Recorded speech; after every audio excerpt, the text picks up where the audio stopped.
یه شعری حافظ داره: اگه هیچ چیز دیگر رو تا آخر عمرت یاد نگرفتی اینو یاد بگیر. اگه هیچ شعر دیگه ای تو ذهنت نموند این بمونه. حافظ میگه: من اگر کام روا گشتم و خوش دل، چه عجب مستحق بودم و اینها به زکاتم دادند. بعد کلماتو نگاه کن: من اگر کام روا گشتم و خوش دل، چه عجب.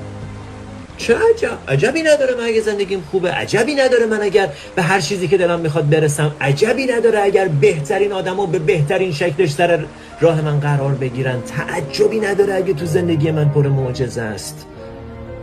مستحق بودم و اینها به زکاتم دادن. من اینقدر کار خوب کردم، اینقدر ارزش ایجاد کردم، اینقدر عشق دادم، اینقدر بخشیدم، اینقدر رو خودم کار کردم، اینقدر تو خودم عشق و صفا ایجاد کردم که معلومه این چیزا رو دریافت میکنم. چرا نکنم؟